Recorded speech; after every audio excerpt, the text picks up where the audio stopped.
We're at the ever-popular T Croyce circuit here in Anglesey, North Wales, for round 3 of the Disklok Civic Cup. Action's always guaranteed, especially on this track.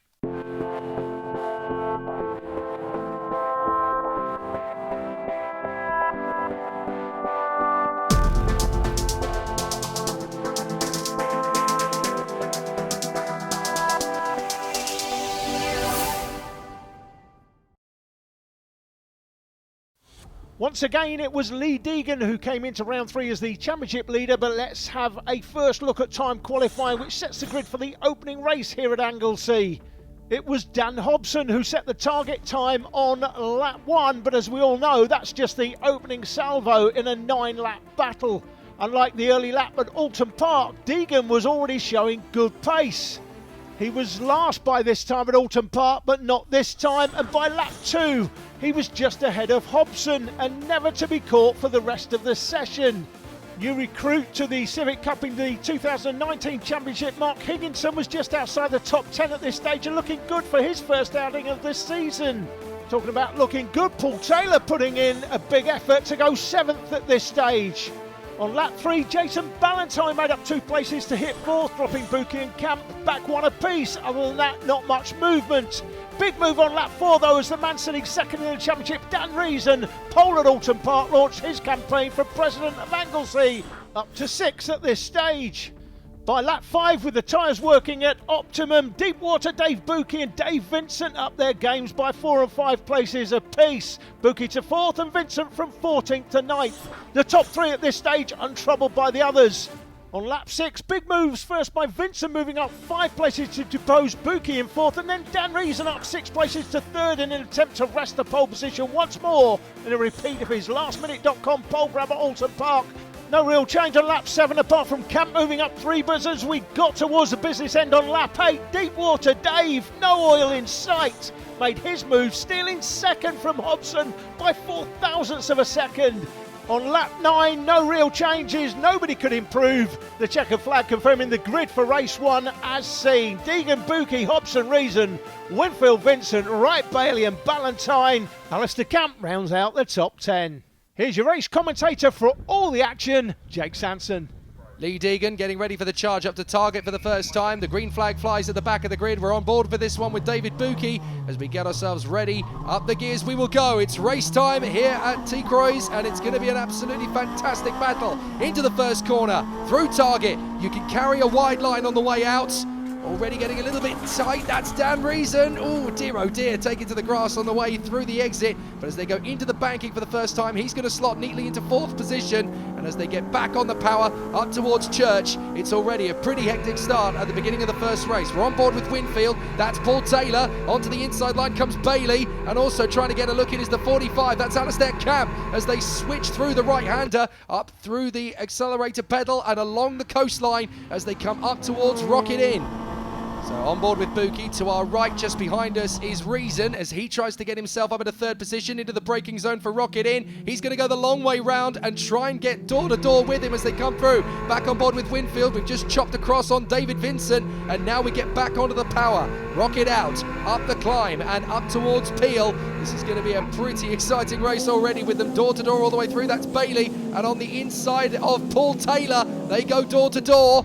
This is going to be a really exciting charge as into Siemens. That is going to be Winfield. He locks up but gets the move on the inside of Buki. That's a lovely bit of driving there from Winfield. He just about saves it on the exit. They go down the Tom Price straight, named after the lone Welsh Formula 1 driver to take a pole position. Up the inside, Winfield. He's going to try and cut across on Buki in the braking zone, and he's done a lovely job through the hairpin. Now they go back down the adjacent parallel straight, and this again is David Vincent trying to get through on Buki as they go down to the braking zone. Paul Taylor is still there looking for a move as up into the bus stop, late braking from Buki. Can he hold it round the outside? Taylor's trying to get his way through on the inside on the undercut, but it's Vincent who holds the position behind us as we get plenty of curb. It's Deegan who leads it from Hobson, Reason and Wright, then Winfield, Vincent, Buki, Taylor, Ballantyne as they come through. Bailey is in there as well. Oh, that's Wigworth. He's gone under the grass and he's lost it. How close was that for Hart?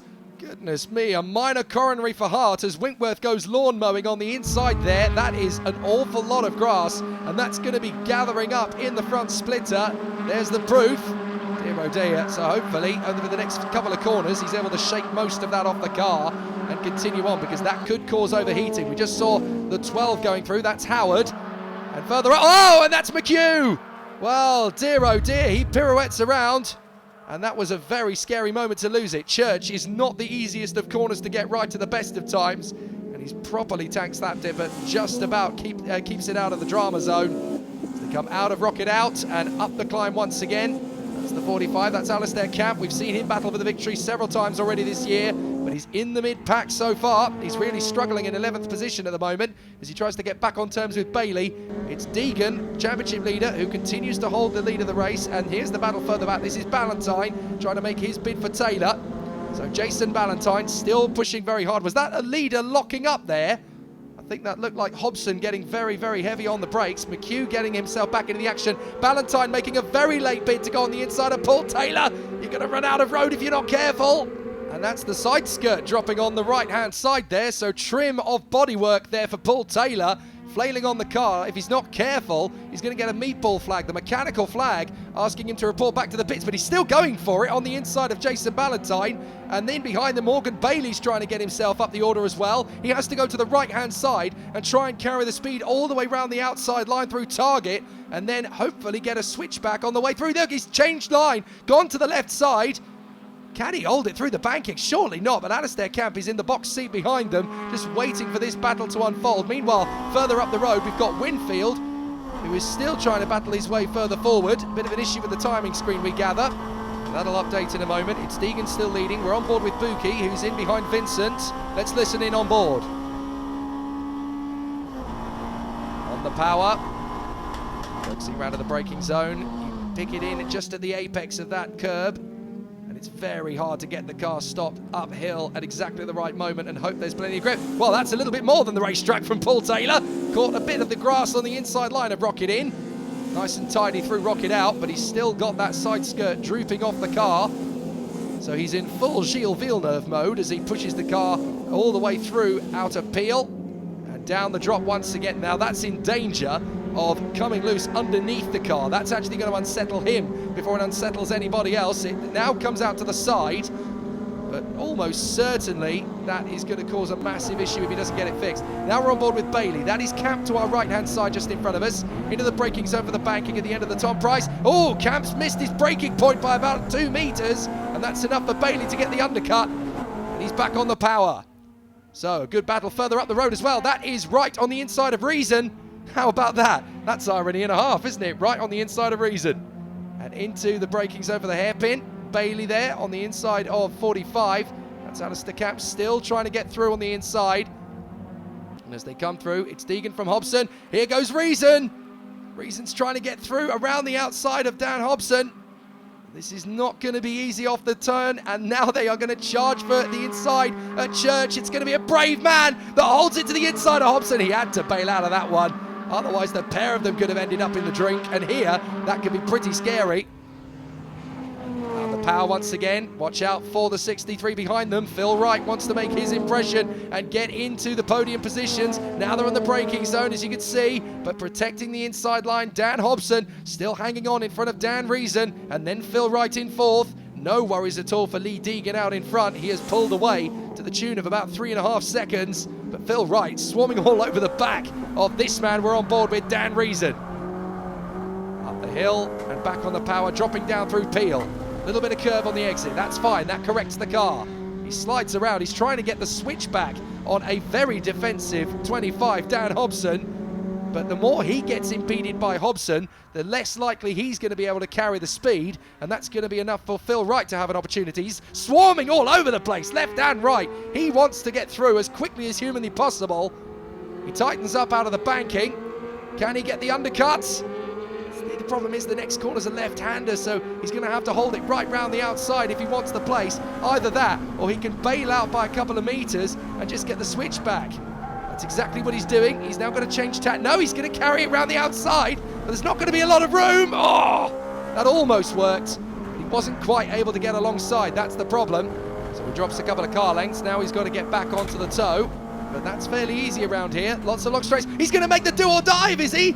Oh, he definitely thought about it. But so far, so good in this battle for second place. Hobson, now, he hesitated on the exit. He thought there might have been a little bit of argy-bargy, and Reason's pulled the dummy on him. Now he's going to charge up the inside of Church. Has he made it stick? The tyres squeal. He holds the inside line and he nudges him on the way up the power. Careful, boys. This could end up getting pretty messy. But Hobson has had to concede, and he's now down to third. Now Phil Wright thinks, round the outside, I've got a chance to do the same thing. We're on board with Hobson. Oh, that got scary between those two. When you start nudging drivers, when you're out of Church down that back straight, you better hope that the God you pray to is kind, because that could have been very, very nasty.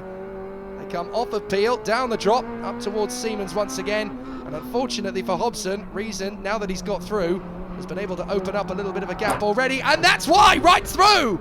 And there was not a lot of space to finish it. In touring cars, they'd say that's rubbing racing. And Winfield coming through into fourth position now. Well, rubbing is racing, but I don't think Hobson's going to have any kind words to say about the move from Phil Wright, because that's definitely unsettled him. And now he's about to lose ground to Vincent as well. We're on board with Buki. He's going to watch the whole thing unfold. Vincent to the right-hand side. Hobson protecting the inside line. Beyond half distance now. 6 minutes and 15 on the clock as Buki comes out of the final turn, gets back on the power. Let's listen in. Well, I thought we were going to listen in, but now we've got Luke Handley up the inside of Craig Carter. He drops it out. Craig Carter picks it straight back up again. Absolutely brilliant battle between those two. So there's racing all the way through the field, not just for first, but also for 21st. So Winkworth having a great battle further up the road as well for 19th place as he goes up against Damien Harris. 75 is going to be a charge for David Vincent. He now has seen, obviously, that Hobson has fallen from second place to fifth in the course of the last lap and a half. Reason got through, then Wright, then Winfield. Now Vincent will want a piece of it. But we're on board with Hobson. Fifth position into the braking zone. Tightens in. Oh, a big slide from Winfield. Winfield into the braking zone there for the first rocket apex. Through rocket in, through rocket out, and he's sliding around, so perhaps he's pushing the tyres very hard indeed. And grip is going to be at a premium. They come through Peel, down the drop once again, and Winfield under some pressure now once again from Hobson, then Vincent, then Buki, and then Jason Ballantyne, who's got himself in no man's land a little bit there. Bailey, Camper, Taylor, and the 71 of Max Lewis. So they come up and over the crest of the Tom Price straight, down to the braking zone for the hairpin once again. And so far, Winfield has got himself settled into a bit of a rhythm again. So Hobson is going to have to try some intimidation in order to unsettle him once again. They go down past the paddock. And this is going to be an interesting one at the bus stop, because you've got Winfield trying to cover across to the middle of the racetrack as Hobson tightens in. Vincent's looking hungry behind. And David Buki, well, he's just sitting there basically, making sure it all unfolds in front of him, and he'll pick them off one by one as they start to slide around. That's his strategy at the moment. Bit of curve on the inside line for target from Hobson. He doesn't want to use too much of it.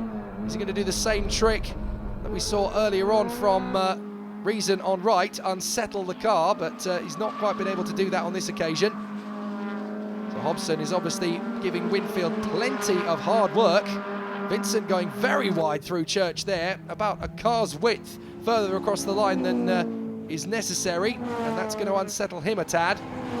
Back on the power. Such a fast circuit this. It really doesn't get the credence in British motorsport that it should.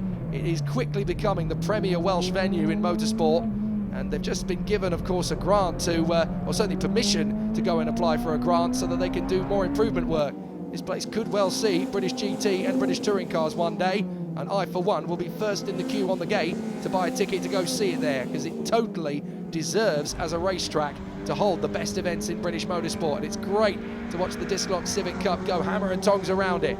Through Siemens, towards Tom Price, down the straight they go. And Winfield still hanging on from Hobson, Vincent and Buki into the braking zone. Now, is Vincent going to make the lunge? No, not with Hobson covering, but he locks up in the braking zone. If Vincent can get a clean run off the turn, which he's attempting, they're going to be door to door down at the braking zone for bus stop.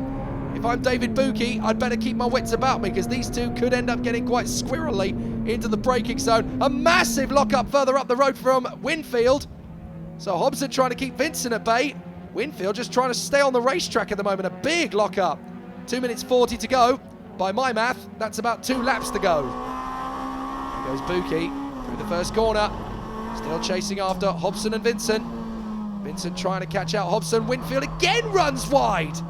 I wonder if he's got brake issues, you know. It's not exactly a surprise at Anglesey with those big straights and long and very hard stops. Now that's Mark Higginson trying to get on the inside of Andy Hart. Great to see him in the championship for the first time in 2019. And that looks to me like the FN2 shape. The majority of the field, of course, in EP3s, but it's always good to see that a couple of drivers will try something different, and obviously keeping things low cost, you can run an EP3 or an FN2 in the Disklok Civic Cup as the battle continues up towards Rocket. And Mike Ballantyne tells us, of course, that you can build these cars yourself for about £10,000 roughly. If you want a race-ready one, then you're looking at £18,000, which compared to other forms of racing of its type is dirt cheap and well worth the money you spend. So Higginson there in the mix with Andy Hart as they battle away out of Rocket out, up the climb, and in towards the braking zone for Peel. Looks as though he's already had a little bit of door bashing on the left-hand side. The right side looks a little bit more pristine than the left for some strange reason. I wonder what that is. So Higginson again pushing hard. Great to see the Disklok livery there. Obviously the main supporter and the main commercial partner for the series. And it's very well turned out, actually. It's very much the same sort of style of presentation that the British Touring Car Championship FN2 Civics used to produce in the 05s and 06s. Down into the braking zone. Hobson on the inside of Vincent, still hanging on. Vincent still absolutely determined to get there as we go into the last lap. There's about 55 seconds or so left on the clock, but once you get to that point, you know you're on the last lap, and Vincent goes off. So Vincent's run wide there at target. Now he's got to try and get the car stopped. Buki keeping one eye to the right side just in case he suddenly appears. But so far, he has stayed out of trouble as Lee Deegan, the championship leader, continues to canter away out in front.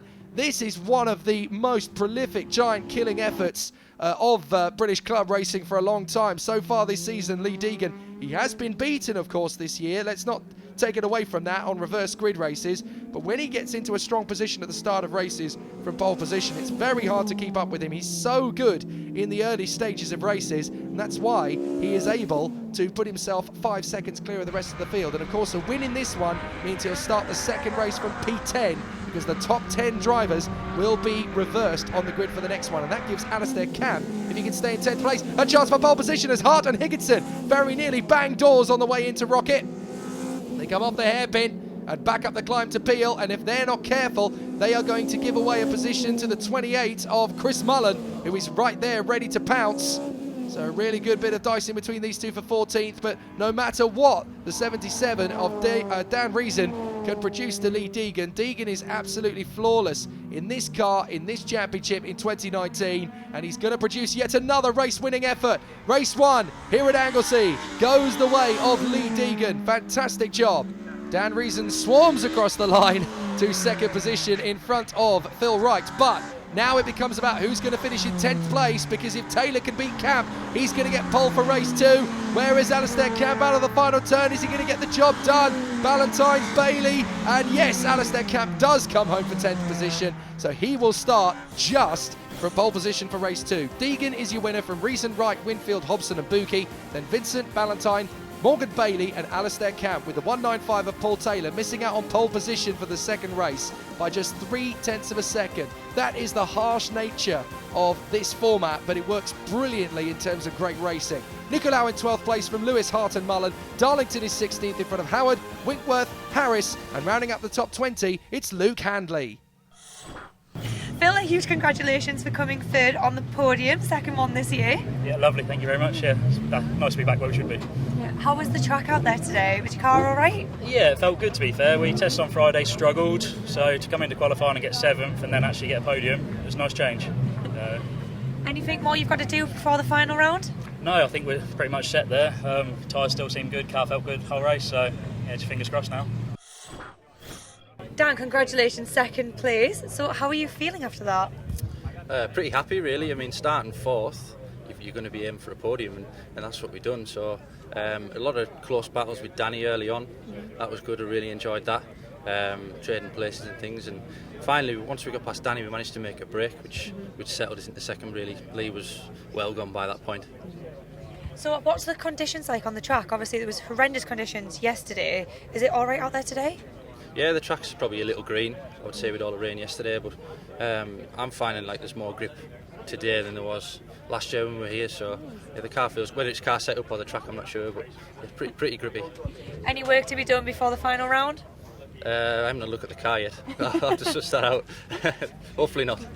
Well, fingers crossed for you. Hopefully we'll have you back on the top step soon. Yeah.